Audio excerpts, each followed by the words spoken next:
Hello student welcome to Samriddhi tutorial. आज आम plus two second year arts economics अन्य एक लंग क्वेश्चन को पढ़ा जाउछंती यथा अभाव कहले कौन बुझ यार वैशिष्ट्य गुड़ी को वर्णना कर। तेबे चलंतु देखिबा। अभाव कहले कौन बुझ यार वैशिष्ट्य गुड़ी को वर्णना कर। कौनसी जिनिस पाइबार इच्छा बा अभिलाष को अभाव कहुए। पूर्व वीडियो में आपण मानक कही जे अभावर डेफिनेशन कौन जे कौनसी जिनिस को पाइबार इच्छा बा अभिलाष को अभाव कहुए। अभाव साधारणतः तीन प्रकार अटे यथा अत्यावश्यक अभाव, आरामदायक अभाव, विलासपूर्ण अभाव। अभाव सबु क्षेत्र में समान होई न थाए। भिन्न भिन्न परिस्थिति रे अभाव भिन्न भिन्न होई थाए।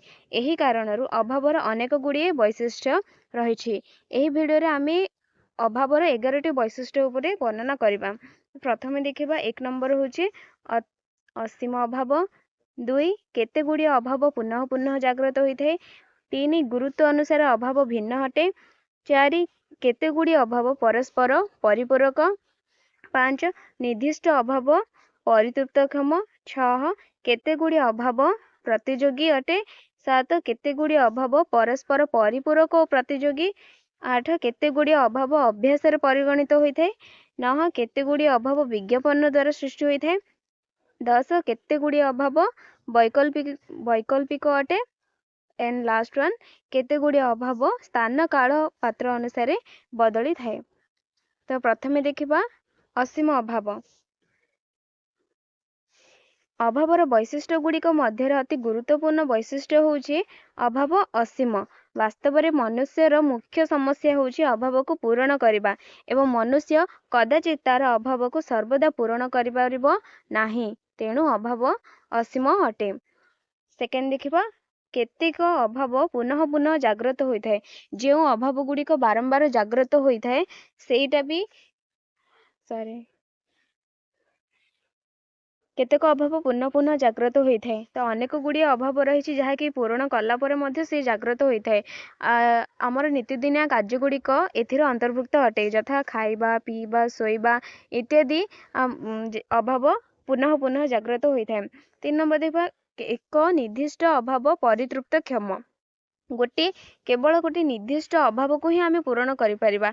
एट ए टाइम आमे केते गुड़ी अभाव को पूरण करिपारिबा नाही। तो कौन ना जदियो अभाव गुड़िक असीम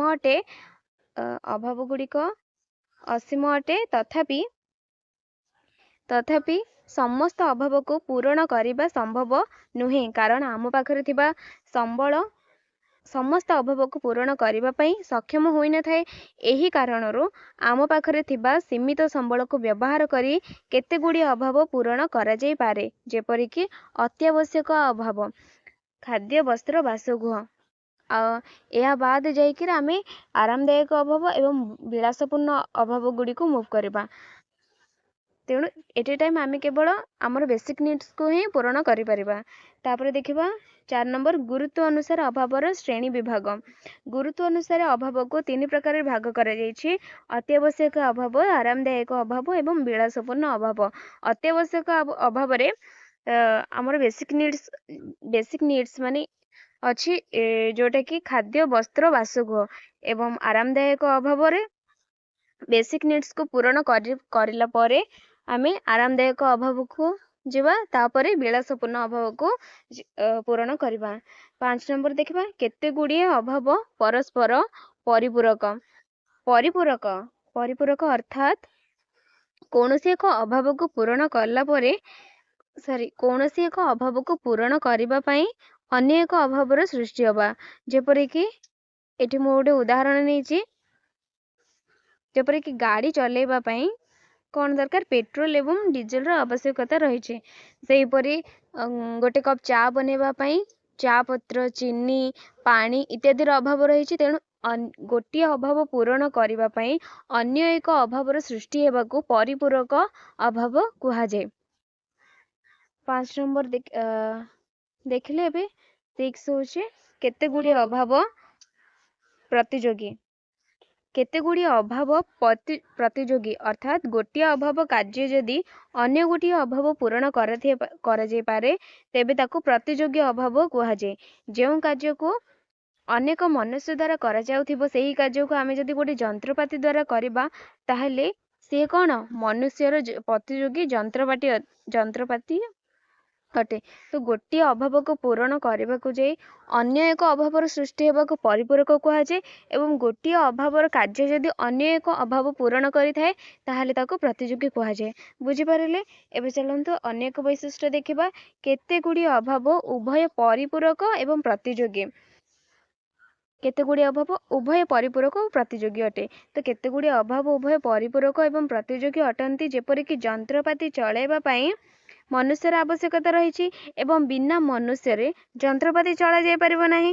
ତେଣୁ ଏଠି ମନୁଷ୍ୟ ଏବଂ ଯନ୍ତ୍ରପାତି ଉଭୟ ପରିପୂରକ ଅଟନ୍ତି ଏବଂ ମନୁଷ୍ୟ କରୁଥିବା କାର୍ଯ୍ୟକୁ ଯନ୍ତ୍ରପାତି କରିଦେଲା, ତେଣୁ ଏଇ ଦୁଇଟା ପ୍ରତିଯୋଗୀ ଅଟନ୍ତି। ତ ବୁଝିପାରିଲେ? ଏବଂ ଚାଲନ୍ତୁ ନେକ୍ସଟ ପଏଣ୍ଟ ଦେଖିବା। କେତେ ଗୁଡ଼ିଏ ଅଭାବ ଅଭ୍ୟାସରେ ପରିଗଣିତ ହୋଇଥାଏ। ଡେଫିନେଟଲି, କାରଣ କେତେ ଗୁଡ଼ିଏ ଅଭାବ ଅଭ୍ୟାସରେ ଆମର ପରିଗଣିତ ହେଉଛି, ଯଥା ପ୍ରତିଦିନ ଚାହା ପିଇବା, ମୋବାଇଲ ଦେଖିବା, ନିଶା ସେବନ କରିବା ଇତ୍ୟାଦି ଅଭାବ ଅଭ୍ୟାସରେ ପରିଗଣିତ ହୋଇଯାଇଥାଏ। ନେକ୍ସଟ ପଏଣ୍ଟ, କେତେ ଗୁଡ଼ିଏ ଅଭାବ ବିଜ୍ଞାପନ ଦ୍ୱାରା ସୃଷ୍ଟି ହୋଇଥାଏ। କେତେ ଗୁଡ଼ିଏ ଅଭାବ ବିଜ୍ଞାପନ ଦ୍ୱାରା ବା ଆଡଭର୍ଟାଇଜମେଣ୍ଟ ଦ୍ୱାରା ସୃଷ୍ଟି ହୋଇଥାଏ। ଏଗୁଡ଼ିକ ପୂରଣ ନ କଲେ କୌଣସି ଅସୁବିଧା ହୋଇନଥାଏ, କିନ୍ତୁ ମନୁଷ୍ୟ ଏହା ଦ୍ୱାରା ବହୁତ ପରିମାଣରେ ପ୍ରଭାବିତ ହୋଇଥାଏ। ତେଣୁ ଏହା ମଧ୍ୟ ସୃଷ୍ଟି ହୋଇଥାଏ କାହା ଦ୍ୱାରା ନା ବିଜ୍ଞାପନ ଦ୍ୱାରା ସୃଷ୍ଟି ହୋଇଥାଏ। କେତେ ଗୁଡ଼ିଏ ଅଭାବ ବୈକଳ୍ପିକ ଅଟେ, ଅର୍ଥାତ୍ କେତେ ଗୁଡ଼ିଏ ଅଭାବ ବୈକଳ୍ପିକ ଅଟେ, ଅର୍ଥାତ୍ କୌଣସି ଗୋଟିଏ ଅଭାବକୁ ପୂରଣ କରିବା ପାଇଁ ଯେଉଁ ଦ୍ରବ୍ୟଟି ଉଦ୍ଦିଷ୍ଟ ଅଟେ ସେହି ଦ୍ରବ୍ୟର ଅନୁପସ୍ଥିତିରେ ଅନ୍ୟ ଏକ ବିକଳ୍ପର ସାହାଯ୍ୟ ନେବାକୁ ବୈକଳ୍ପିକ କୁହାଯାଏ। ବୈକଳ୍ପିକ କାହାକୁ କୁହାଯାଏ ନା ଗୋଟିଏ ଅଭାବକୁ ପୂରଣ କରିବା ପାଇଁ ଯେଉଁ ଦ୍ରବ୍ୟଟି ଉଦ୍ଦିଷ୍ଟ ଅଟେ ସେହି ଦ୍ରବ୍ୟର ଅନୁପସ୍ଥିତିରେ ଅନ୍ୟ ଏକ ବିକଳ୍ପର ସାହାଯ୍ୟ ନେବାକୁ ବୈକଳ୍ପିକ କୁହାଯାଏ। ମୁଁ କହୁଛି ଯେ ଦେଖ, ଚାହା ପିଇବା ପାଇଁ ଚା ପତ୍ରର ଆବଶ୍ୟକତା ଅଛି। ଯଦି ଚାହା ପତ୍ର ନାହିଁ ତେବେ ଚାହା ବଦଳରେ ଆମେ କଫି ମଧ୍ୟ ପିଇପାରିବା। ତ ଚାହାର ସବଷ୍ଟିଟ୍ୟୁସନ୍ ବା ଚାହାର ବୈକଳ୍ପିକ କିଏ ହେଲା? କଫି ହେଲା। ତ ଏହିପରି ଭାବରେ ଅଭାବ ବୈକଳ୍ପିକ ଅଟେ। ତ ଗୋଟିଏ ଅଭାବର ଯଦି ଅନୁପସ୍ଥିତିରେ ଆମେ ତାର ବୈକଳ୍ପିକକୁ ବ୍ୟବହାର କରିଥାଉ ତେବେ ତାହାକୁ ବୈକଳ୍ପିକ ଅଭାବ କୁହାଯାଏ। ଏବଂ ଯେପରି ଭାତ ଏବଂ ରୁଟି, ଭାତ ନଥିଲେ ଆମେ ରୁଟି ମଧ୍ୟ ସେବନ କରି ରହିପାରିବା। ତ ରୁଟି ଏବଂ ଭାତ ମଧ୍ୟ ବୈକଳ୍ପିକ ଅଟେ। ଏବେ ନେକ୍ସଟ ଦେଖିବା, ସ୍ଥାନ କାଳ ପାତ୍ର ଅନୁସାରେ ଅଭାବ ଭିନ୍ନ ଭିନ୍ନ ହୋଇଥାଏ। ସ୍ଥାନ କାଳ ପାତ୍ର ଅନୁଯାୟୀ ଅଭାବ ଭିନ୍ନ ଭିନ୍ନ ହୋଇଥାଏ। ଯେପରିକି ଶୀତ ଦିନେ ଥଣ୍ଡା ପାଣିର ଅଭାବ ଆରାମଦାୟକ ଓ ବିଳାସପୂର୍ଣ୍ଣ ହୋଇଥିବା ବେଳେ ଗ୍ରୀଷ୍ମ ପ୍ରଧାନ ଦେଶରେ ଥଣ୍ଡା ପାଣିର ଭୁଲ ଲେଖିଦେଇଛି। ଶୀତ ଦିନେ ଗରମ ପାଣିର ଅଭାବ ଆରାମଦାୟକ ବିଳାସପୂର୍ଣ୍ଣ ହୋଇଥିବା ବେଳେ ଗ୍ରୀଷ୍ମ ପ୍ରଧାନ ଦେଶରେ ଥଣ୍ଡା ପାଣିର ଅଭାବ ଅତ୍ୟାବଶ୍ୟକ ପରିଣତ ହୋଇଥାଏ। ସେହିଭଳି ଯଦି ବ୍ୟକ୍ତି ବିଶେଷ କ୍ଷେତ୍ରରେ ଦେଖାଯାଏ ତେବେ ଏକ ନବବିବାହିତ ଯୁବତୀ ପାଇଁ ସ୍ୱର୍ଣ୍ଣ ଅଳଙ୍କାର ପରିଧାନ ଅତ୍ୟାବଶ୍ୟକ, କିନ୍ତୁ ଏକ କଲେଜ ପଢୁଆ ଛାତ୍ରୀ ପାଇଁ କ'ଣ ଏହା ଆବଶ୍ୟକ କି? ନୁହେଁ ନା। ତ ବ୍ୟକ୍ତି ବିଶେଷ ଅନୁସାରେ ମଧ୍ୟ ଅଭାବ ଭିନ୍ନ ଭିନ୍ନ ଘଟିଥାଏ ଏବଂ ସମୟ ଅନୁଯାୟୀ ମଧ୍ୟ ଅଭାବ ଭିନ୍ନ ଭିନ୍ନ ହୋଇଥାଏ। ଯେପରିକି ବର୍ଷା ଋତୁରେ ଛତା, ବର୍ଷା ପୋଷାକର ଅଭାବ ରହିଛି, କିନ୍ତୁ ଗ୍ରୀଷ୍ମ ଋତୁରେ ଏହାର କୌଣସି ଅଭାବ ରହିଛି କି? ନାହିଁ ନା। ତ ସମୟ ଅନୁସାରେ ମଧ୍ୟ ଅଭାବ ଭିନ୍ନ ଭିନ୍ନ ହୋଇଥାଏ। ଆଶା କରୁଛି ଆପଣମାନେ ଅଭାବ କହିଲେ କ'ଣ ବୁଝ, ଏହାର ବୈଶିଷ୍ଟ୍ୟ ଗୁଡ଼ିକୁ ଭଲ ଭାବରେ ବୁଝି ଯାଇଥିବେ। ଏହି ଏକ୍ଜାମରେ ଯଦି ଏପରି କ୍ୱେଶ୍ଚିନ୍ ଆସେ ତ ଆପଣ ଏପରି ଲେଖିପାରିବେ ଏବଂ ଚ୍ୟାନେଲକୁ ସବସ୍କ୍ରାଇବ୍ କରିବାକୁ ଭୁଲିବେନି। Thank you.